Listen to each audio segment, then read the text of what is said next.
महानगरपालिका क्षेत्रातील सर्व मालमत्ता धारकांसाठी यंदाचा आर्थिक वर्ष अत्यंत महत्त्वाचं ठरणार आहे। सन 2025-26 या आर्थिक वर्षाकरिता महानगरपालिकेकडून थकबाकीसह मालमत्ता कराची देयके आधीच निर्गमित करण्यात आली आहेत। यावर्षी कर आकारणी प्रक्रियेत प्राप्त झालेल्या विविध हरकतींचा विचार करून संबंधित विभागाने अनेक मालमत्तांच्या करामध्ये मोठ्या प्रमाणात फेरबदल केले असून सुधारित देयके मालमत्ता धारकांना उपलब्ध करून दिली आहेत।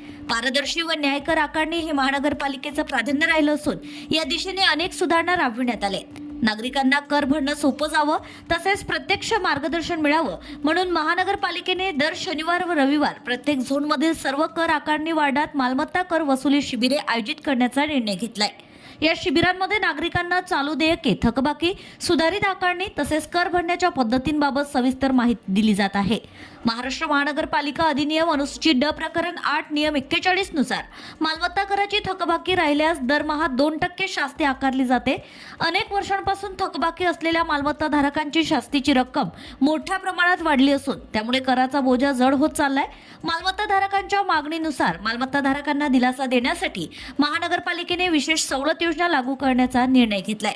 यानुसार यंदा नागरिकांना मोठा दिलासा देत चालू वर्षाची मागणी तसेच थकबाकीचा एकूण रकमेचा एकमुस्त भरणा करणाऱ्या सर्व मालमत्ता धारकांना 6 डिसेंबर ते 21 डिसेंबर 2025 या कालावधीत भरलेल्या रकमेवर शास्तीमध्ये 100% सूट देण्याचे आदेश जारी करण्यात आले आहेत। या निर्णयामुळे हजारो नागरिकांना आर्थिक दिलासा मिळणार असून थकबाकी धारकांना कर भरण्यासाठी मोठी प्रेरणा मिळणार आहे।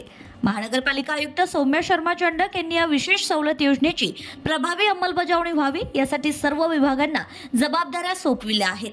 त्यांनी झोन स्तरावरील अधिकारी व कर्मचाऱ्यांना स्पष्ट निर्देश दिले की प्रत्येक कर निरीक्षक, स्थापत्य अभियांत्रिकी सहाय्यक आणि कर वसुली लिपिकांनी त्यांच्या कार्यक्षेत्रातील थकबाकीदार नागरिकांना प्रत्यक्ष भेट द्यावी, नागरिकांशी दूरध्वनीद्वारे संपर्क साधून या योजनेची माहिती द्यावी, अधिकाधिक नागरिकांनी सूट योजनेचा लाभ घ्यावा यासाठी जागृती मोहीम राबवावी। कर वसुली शिबिरांचं संचालन अधिक प्रभावी व सुरळीत व्हावं यासाठी आवश्यक ती सर्व तयारी करण्यात यावी। शहराच्या आर्थिक स्थितीसाठी मालमत्ता कर हे अत्यंत महत्त्वाचं उत्पन्न स्रोत आहे, त्यामुळे 100% कर वसुलीचं उद्दिष्ट साध्य करण्यासाठी ही योजना महत्त्वाची ठरणार असल्याचं आयुक्तांनी स्पष्ट केलंय।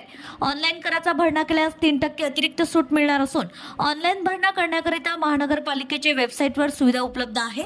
थकीत रकमेवरची शास्ती पूर्णपणे माफ होणार असल्याने अनेक वर्षांपासून थकबाकी असलेल्या मालमत्ता धारकांना मोठा दिलासा मिळणार आहे। महानगरपालिकेकडून मिळालेल्या माहितीनुसार या योजनेमुळे मोठ्या प्रमाणावर थकबाकीदार कर भरण्यास पुढे येतील अशी अपेक्षा आहे। शहराच्या विकास कामांसाठी निधी मिळविण्याचा हा मोठा आधार ठरणार आहे। 6 ते 21 डिसेंबर 2025 या कालावधीत कर भरणाऱ्या सर्व मालमत्ता धारकांनी या विशेष योजनेचा लाभ घ्यावा असे आवाहन अमरावती महानगरपालिका आयुक्त सौम्या शर्मा चंडक यांनी केलंय। Bureau report RCN news.